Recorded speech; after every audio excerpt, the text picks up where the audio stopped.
உலகெங்கும் நிறைந்திருக்கும் தமிழ் நேயர்கள் அனைவருக்கும் எமது மனமார்ந்த வணக்கம். நான் உங்கள் ஜோதிடர் அந்தியூர் சுதாகர், பாரம்பரிய முறை ஜோதிட ஆராய்ச்சியாளர். இன்று நாம் காணக்கூடிய தலைப்பு, துலாம் ராசி அன்பர்களுக்கு இரு கிரகங்கள், ராஜ கிரகங்கள், இரு கிரகங்கள் இணையக்கூடிய அமைப்பு சிவராஜ யோகம். இந்த சிவராஜ யோகா அமைப்பும் ப்ளஸ் அந்த குரு பார்வை, சிவராஜ யோகத்தோட அந்த குரு பார்வை விழக்கூடிய இடம் பார்த்திங்கன்னா உங்களுடைய ராசிக்கு 12ஆம் வீட்டில் விழுது, உங்களுடைய தனஸ்தானம் குடும்பஸ்தானத்தில் விழுது. அடுத்தது பார்த்திங்கன்னா உங்களுடைய 4ஆம் வீட்டில் விழுது. 4ன்றது அந்தஸ்து, மரியாதை, ஒருத்தருடைய மண், மனை, பூமி, வண்டி, வாகனங்கள் சார்ந்த அமைப்பு. அப்போது இந்த இடங்களில் விழக்கூடிய இந்த அமைப்பு உங்களுக்கு எப்பேற்பட்ட பலனை தரப்போகுதுன்றது இந்த காணொலியில் தெளிவாக விவரமாக பார்க்கலாம். நம்ம சேனலை சப்ஸ்கிரைப் பண்ணாதவங்க பண்ணிக்கோங்க, பெல் பட்டனை கிளிக் பண்ணி ஆல் ஆப்ஷனை கொடுத்துக்குங்க. அப்போ தான் அடுத்தடுத்து காணொலிகள் உங்களுக்கு உடனடியாக வந்து அடையும். ஆக துலாம் ராசி அன்பர்கள்னால் சுக்கிர பகவானின் ஆதிக்கத்தில் பிறந்தவங்க. உங்களுடைய ராசிக்கு அஷ்டமஸ்தானத்தில் உங்களுடைய சுக்கிர பகவானது வீட்டிலேயே இந்த குரு பகவான் நின்று சூரிய பகவான், உங்களுடைய லாபஸ்தானாதிபதி சூரிய பகவானுடன் இணைந்து பார்க்கக்கூடிய இந்த அமைப்பு. அப்போது இந்த குரு பார்வை கோடி நன்மை உண்டாகும்னு சொல்லுவோம். ஆனாலும் அஷ்டம குரு நமக்கு பாதிப்பு கொடுத்துருமா அப்படின்ற ஒரு பதட்டம் உங்களுக்கு இருக்கும். அஷ்டம குருன்றது இப்போது ஒரு தனுசு ராசியாக இருந்தால் அஷ்டம குருவாக இருந்தால் பயப்படலாம். அதுவே ஒரு மேசராசியாக இருந்து அஷ்டம குருவாக இருந்தால் பயப்படலாம். ஆனால் துலாம் ராசிக்கு அந்த பயம் இருக்க வேண்டிய அவசியமே இல்லை. காரணம் என்னென்னா, உங்களுக்கு கெட்டவன் 3ஆம் இடத்திற்கு அதிபதியும் 6ஆம் வீட்டிற்கு அதிபதியும் கெட்டவன் மீண்டும் கெடும் பொழுது கிட்டிடும் ராஜயோகம்னு சொல்லுவோம். அதுலேயும் லாபஸ்தானாதிபதி சூரியன், அந்த சூரிய பகவானோட இந்த குரு பகவான் இணைந்து அஷ்டமத்தில் நின்று அவரது பார்வை விழக்கூடிய இடம் உங்களுக்கு 12ஆம் வீடு. அந்த விரயஸ்தானமாகப்பட்ட 12ஆம் வீட்டில் விழும் பொழுது அது தொலைத்தொடர்பு சார்ந்த இடம். ஒருத்தர் வாழ்க்கையில் தான் பிறந்த ஊரை விட்டு வெளியூர், வெளி பிரயாணங்கள், இடம் மாற்றங்கள், ரொம்ப நாளாக அது என்னவோ தெரியல, நான் பிறந்த ஊரில் இருக்கிறேன், ரொம்ப கஷ்டங்களையே பட்டுக்கிட்டு இருக்கேன் நினச்சவங்க 100% உங்கள் ஜாதகத்தை எடுத்து பார்த்தீங்கன்னா உங்களுடைய லக்னாதிபதி 6, 8, 12 மறைந்திருக்க வாய்ப்பு இருக்குது. அப்படி 12ஆம் இடத்துல மறைஞ்சிருந்தால் யோசிக்கவே வேண்டாம், நீங்கள் இருக்கிற ஊரை விட்டு வெளியூர் போய் நீங்கள் இருக்கலாம். ஒருவேளை அஷ்டமத்தில் மறைந்திருந்தால் முடிஞ்ச வெளிநாடே போயிடலாம். 6ஆம் இடத்துல மறைஞ்சிருந்தால் கண்டிப்பாக நீங்கள் தொலைத்தொடர்பிலோ ரொம்பவும் தூரமாக போய் நம்ம ஒரு தொழில், வேலை சார்ந்த விஷயங்களை அமைச்சு செய்கிறது ரொம்ப நல்லது. அந்த மாதிரி இந்த 12ஆம் வீட்டில் விழக்கூடிய இந்த பார்வை உங்கள் வாழ்க்கையில் ரொம்ப நாளாக நான் வெளிநாடு, வெளிப்பிரயாணங்கள் போகணும்னு நினச்சி தடையாயிட்டு இருக்கேன் நினச்சவங்களுக்கு 100% அதை சார்ந்த வாய்ப்புகள் உங்களுக்கு கிடைக்கும். அதுலேயும் குறிப்பாக சொல்லணும்னா இந்த குரு பார்வை உங்கள் குடும்பஸ்தானத்தில் விழுது. அப்போ குடும்பஸ்தானத்தில் விழும் பொழுது சொல்லணுமா, உங்கள் வாழ்க்கையில் ரொம்ப சிக்கல்களை கடந்த காலகட்டங்களில் சந்திச்சிட்டீங்க. காரணம், ஒரு புறம் அர்த்தாஷ்டம சனியும் ஒரு புறம் இருந்தது, இப்போ பஞ்சம சனியாக வந்து நிற்கிறாரு. இதில் ராகு ப்ளஸ் உங்களுடைய லக்னத்தில் உங்களுடைய ராசியில் கேது, அதுக்கு முன்னாடி குடும்பஸ்தானத்தில் கேது இருந்தார், 8ஆம் வீட்டில் ராகு இருந்தார். 7ஆம் வீட்டில் இருந்த ராகு கணவன் மனைவி சார்ந்த பிரச்சனைகளை கொடுத்துட்டார் கடந்த காலகட்டங்களில். அதுலேயும் குடும்பஸ்தானத்தில் இருந்த கேது என்ன பண்ணிட்டாரு, குடும்பத்தில் தான் பெற்ற பிள்ளைகளிலிருந்து தான் பெற்ற தாய் தந்தை வரைக்குமே பிரச்சனைகளை சந்தித்தவங்க பலர். இதில் குடும்பம்ன்றது மட்டுமல்லாத தனஸ்தானம் இல்லையா, தனஸ்தானத்தில் கேது உட்காந்தா என்ன பண்ணுவார், கொடுத்த பணம் கைக்கு வந்திருக்காது, வாங்கின பணத்தை கொடுக்க முடிஞ்சிருக்காது, எங்கெங்கெல்லாம் வரவு செலவு வச்சுருந்துருப்பீங்களோ அந்த இடம் எல்லாமே உங்களுக்கு ட்ராப் ஆகிருக்கும். அந்த இடத்துல எல்லாமே பிரச்சனைகள் உண்டாகக்கூடிய அளவுக்கு திறமையில் மேனேஜ்மெண்ட் பண்ணியிருப்பீங்க. எங்கே நம்ம மதிப்பு, மரியாதை எங்கேயாவது கீழே இறங்கி வந்துடுமோ, நமக்கு அது குறைஞ்சிடுமோ, நம்மளுடைய மதிப்பு மரியாதை கெட்டுருமோன்ற அளவுக்கு சில பிரச்சனைகளை சந்திச்சிருப்பீங்க. அப்போது அந்த அளவுக்கு பிரச்சனைகளை சந்தித்த நீங்கள் உங்களுடைய வாழ்க்கையில் இப்போது இந்த சிவராஜ யோக அமைப்பால் திடீர் மாற்றங்கள் உண்டாக போகுது, அதிரடி மாற்றங்கள் உண்டாக போகுதுன்னு சொல்லலாம். ஏன்னா இந்த அதிரடி மாற்றங்கள் 100% உங்களுக்கு கடந்த காலகட்டங்களில் முடிக்க முடியாத பிரச்சனைகள். இந்த 12ஆம்ன்றது விரயம்.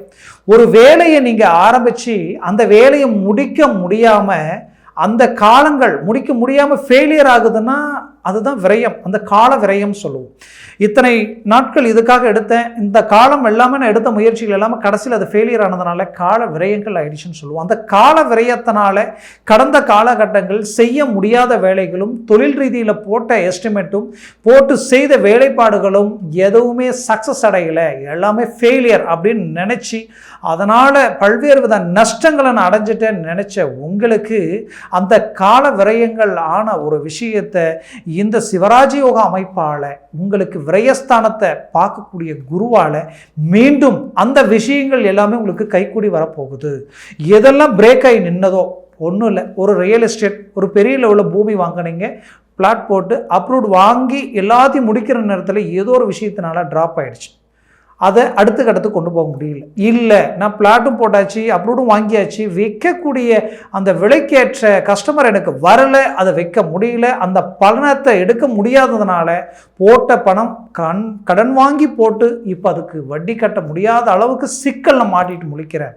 இதுக்கு மட்டும் இல்லை, எல்லாத்துக்குமே நான் சொல்கிறேன். அந்த நிலையில் இருக்கக்கூடிய உங்களுக்கு அது பிரேக் ஆகி நிற்குது, அது செய்ய முடியாமல் நிற்குதுன்னு நினைக்கிறவங்களுக்கு 100% அந்த 12ஆம் வீட்டை பார்க்கக்கூடிய இந்த சிவராஜ யோக பார்வை, அதுவும் லாபஸ்தானாதிபதியே அந்த விரயஸ்தானத்தை பார்க்கிறார். அப்போ 100% அந்த நிலுவையில் இருக்கக்கூடிய விஷயம் உடனே உங்களுக்கு ஒர்க் அவுட் ஆக போகுது. 100% அது சக்ஸஸ் அடைய போகுது. அதே போல் ஒரு பிஸ்னஸ் ஒரு பெரிய லெவலில் ஒரு டார்கெட்டை உண்டாக்கி எல்லாம் பேசி 100% எல்லாம் ஒர்க் அவுட் பண்ணிட்டேன், டெலிவரி பண்ணுற நேரத்தில் ஏதோ ஒரு விஷயத்தில் பிரேக் ஆகிட்டேன்னு நினைக்கிறவங்களுக்கு அந்த பிரேக் இந்த இடத்துல அந்த லாக் உடையும், மீண்டும் அந்த ரிசல்ட்டை நீங்கள் அடைய போகிறீங்கன்னு அர்த்தம். அது மட்டும் அல்ல, உங்களுடைய வாழ்க்கையில் போட்ட முதலீடு எல்லாமே தேங்கி நிற்குது, போட்ட பணம் போட்டுட்டேன் கைக்கு வரலை அப்படின்னு நினைக்கிறவங்களுக்கு கண்டிப்பாக இது எல்லாமே சக்ஸஸ் தரக்கூடிய ஒரு காலமாக 30 நாட்கள் இருக்க போகுது. மே மாதம் 14ஆம் தேதியிலிருந்து ஜூன் மாதம் 15ஆம் தேதி வரைக்குமே 30 நாட்கள் இந்த அமைப்பு, இந்த கால அமைப்பு, இந்த சிவராஜ யோக அமைப்பால் உங்களுக்கு தொழில் ரீதியில் மாபெரும் வெற்றிகளை நீங்கள் அடைய போகிறீங்க, திடீர் சக்ஸஸ் உண்டாக்க போகிறீங்க. குறிப்பாக சொல்லணுன்னா இந்த சிவராஜ யோக அமைப்பில் அரசியல் துறையில் இருக்கிறவங்களுக்கு திடீர் மாற்றங்கள் கிடைக்க போகுது, பெரிய லெவலில் ஒரு டர்னிங்கை உண்டாக்க போகிறீங்க.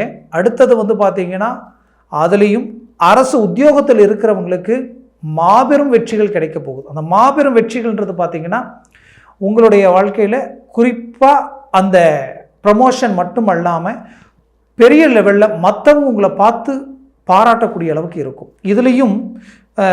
இதில் வேலை சார்ந்த ரீதியில் இருக்கிறவங்களுக்கு வேலை வாய்ப்புகள் அடுத்தடுத்து வேலையே இல்லையே அப்படின்னு நினைக்கிறவங்களுக்கும் ஏற்கனவே இருந்த வேலையே பறிபோகக்கூடிய அளவுக்கு இருக்குது, உங்களுக்கு இன்னொரு மாதம் 2 மாதம் தான் வேலை இருக்குது, நீங்கள் வேறு வேலையை தேடிக்கிங்கன்னு சொன்னவங்களுக்கு அந்த வாய்ப்புகள் கண்டிப்பாக கைக்கூடி வரும். வெளிநாட்டில் இருக்கிறவங்களுக்கு அந்த நிலைகள் நிறைய பேர் சந்திச்சிருப்பீங்க, அந்த நிலையிலிருந்து மீண்டு வரக்கூடிய வாய்ப்புகள் இந்த தருணத்தில் இந்த வைகாசி மாதம் உங்களுக்கு கிடைக்க போகுது. குறிப்பாக வைகாசி மாதம், அதுவும் குறிப்பாக இந்த காலகட்டங்களில் தான் இந்த அமைப்பு வரப்போகுது. இந்த தருணத்தில் உங்களுடைய வாழ்க்கையில் எடுத்த முயற்சிகளை வெற்றி அடைய போகிறீங்க, சக்ஸஸ் அடைய போகிறீங்க.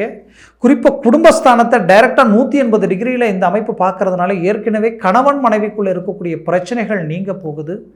அதுலேயும் உங்களுடைய வாழ்க்கையில் டைவர்ஸ் வரைக்கும் போனவங்க ஒன்று சேர்ந்து வாழக்கூடிய வாய்ப்புகள் கிடைக்கும். இதில் பிள்ளைகள் சார்ந்த ரீதியில் இருக்கக்கூடிய சிக்கல்களை சரி செய்ய போகிறீங்க, அவங்க வாழ்க்கையில் இருக்கக்கூடிய குழப்பங்களை அழகாக மேனேஜ்மெண்ட் பண்ண போகிறீங்க. வேலை தொழில் சார்ந்த ரீதியில் பல நெருக்கடிகளுக்கு ஆளாக இருக்கிறவங்களையும் சரி செய்ய போகிறீங்க. அப்போது பிள்ளைகளுக்கு ஒரு நல்ல வழிகாட்டியாக இருக்க போகிறீங்க. நீங்கள் பெற்ற பிள்ளைகளுக்கும் உங்களுக்கு இருக்கக்கூடிய பிரச்சனைகள் நீங்கி ஒரு நல்ல அண்டர்ஸ்டாண்டிங்கை வாழ போகிறீங்க. பெற்ற பிள்ளைகளால் கைவிடப்பட்ட பெற்றோர்களுக்கு ஒரு நல்ல மீண்டும் ஒரு மறு அமைப்பு கிடைக்க போகுது, அவங்களுடைய ஆதரவு உண்டாக போகுது. பிள்ளைக்கு நாம் திருமணம் செய்த மருமகன் சார்ந்த சலிப்பு சங்கடங்கள் நீங்க போகுது. அப்போ குடும்பஸ்தானத்தை பார்க்கறதுனால இந்த அமைவுகள் எல்லாமே உங்களுக்கு உண்டாகுது. அது எல்லாத்த விட அந்த இடம் பார்த்தீங்கன்னா உங்களுக்கு தனஸ்தானம், தனம் செல்வாக்கு பெருக போகுது. இதில் உங்களுக்கு அடுத்தது பார்க்கக்கூடிய இடம் 4ஆம் வீடு. அந்த 4ஆம் வீட்டை பார்க்கறதுனால உங்களுக்கு கிடைக்கக்கூடிய அந்தஸ்து மரியாதை பெரிய லெவலில் உண்டாக்க போகுது. அதுலேயும் குறிப்பாக சொல்லணும்னா உங்களுடைய வாழ்க்கையில் மண் மனை பூமி சார்ந்த விஷயங்களில் மாபெரும் வெற்றிகள் அடைய போகிறீங்க. அதுலேயும் குடும்பத்தில் சுப விஷயங்கள், வீடு கட்டக்கூடிய யோகமும் சரி, அதே நேரத்தில் சுபகாரியம் திருமண மேன்மைகளையும் சரி, ரொம்ப நாளாக எனக்கு திருமணம் தடைப்பட்டு நிற்குதுன்னு நினச்ச உங்களுக்கு கண்டிப்பாக அந்த திருமணம் கைக்கூடி வரக்கூடிய ஒரு காலமாக இந்த காலம் உங்களுக்கு அமையப்போகுது. இந்த நமக்கு தெய்வ சம்மந்தப்பட்ட ஆலயங்கள், கோயில், இந்த விஷயங்களை அமைக்கிறேன், அந்த கட்டுமான வேலையில் இருக்கிறேன்னு நினைக்கிறவங்களுக்கு அது கைக்கூடி வரும். அதை சார்ந்த விஷயங்கள் ரொம்ப அருமையாக மேனேஜ்மெண்ட் பண்ணுவீங்க. அரசாங்க டெண்டர் எடுத்து பில்டிங் சார்ந்த விஷயங்கள் எல்லாத்தையும் அமைச்சிட்டு இருக்கிறவங்களுக்கு ஒரு நல்ல மேன்மைகள் அமைக்கும். அதுலேயும் உங்களது வாழ்க்கையில் ஆரோக்கிய சார்ந்த பிரச்சனைகள் எல்லாமே நீங்கக்கூடிய ஒரு தருணம், சுபகாரியம், சுப விஷயங்கள் சார்ந்த அமைவுகள் உங்களுக்கு கைக்கூடி வரப்போகுது. மொத்தத்தில் தொழில் ரீதியிலிருந்து, வேலை ரீதியிலிருந்து, குடும்பத்தை சார்ந்த அமைவுகள் வரைக்குமே கைக்கூடி வரக்கூடிய அற்புத காலகட்டம் இந்த காலகட்டம். முயற்சிகளை பலப்படுத்தினால் 100% வெற்றிகள் அடைய போகிறீங்க. பல்வேறு விதமான ஒரு இலக்கை நீங்கள் உண்டாக்க போகிறீங்க. மருத்துவ சார்ந்த துறையில் இருக்கிறவங்களுக்கு மாபெரும் வெற்றிகள் கிடைக்க போகுது. அதுவும் தனஸ்தானம், வாக்கு சாதுர்த்தியால் ஒரு வக்கீல் துறையில் இருக்கிறவங்க, வழக்கு சார்ந்த வக்கீல் துறையில் இருக்கிறவங்களுக்கும் சரி, பேச்சு திறமை கொண்டு வியாபாரம் செய்கிறவங்களுக்கும் சரி, ஒரு கல்வித்துறையில் தன் பேச்சால் அந்த வேலையை செய்கிறவங்களும் சரி, இவங்களுக்கு எல்லாமே டாப் லெவலில் ஒரு மேனேஜ்மெண்ட்டை உண்டாக்கக்கூடிய அற்புத மேன்மைகள் உருவாகும். ஆக மொத்தத்தில் இந்த காலம் உங்களுக்கு கிடைச்ச ஒரு வரம் சொல்லலாம். ஆக உங்களுடைய முயற்சிகளை பலப்படுத்தினால் 100% வெற்றிகள் அடைய போகிறீங்க. நான் சொன்ன பலன்கள் உங்களுக்கு பொது பலன். உங்களுடைய தனிப்பட்ட ஜாதகத்தில் திசா புத்திகளும் இந்த கிரகங்கள் அங்கே சர்வாஷ்ட வர்க்க ரீதியில் எத்தனை பரல்கள் பெற்றிருக்கு, ஒருவேளை ஒரு 6-7 இருந்துருச்சுன்னு வச்சுக்கோங்களேன், டாப் லெவலில் சாதிக்க போகிறீங்க. இது வரைக்கும் இல்லாத மாபெரும் வளர்ச்சியை நீங்கள் அடைய போகிறீங்கன்றது நிச்சயம். அதனால் உங்கள் ஜனன ஜாதகத்தை பார்த்து ஒரு முடிவு எடுங்க. அது உங்களுக்கு 100% வெற்றிகள் அளிக்கும். அப்படி பார்க்கணும்னு நினச்சிங்கன்னா கீழே இருக்கக்கூடிய கான்டாக்ட் நம்பருக்கு கால் பண்ணி முன்பதிவு செய்வது, வாட்ஸ்அப் மூலமாக உங்கள் ஜாதகத்தை அனுப்பி தெளிவாக விவரமாக கேட்டு தெரிஞ்சுக்கலாம். ஆக உங்களது வாழ்க்கை வளமாக அமைந்திட எமது மனமார்ந்த வாழ்த்துக்கள். நன்றி, வணக்கம். மீண்டும் சந்திக்கலாம்.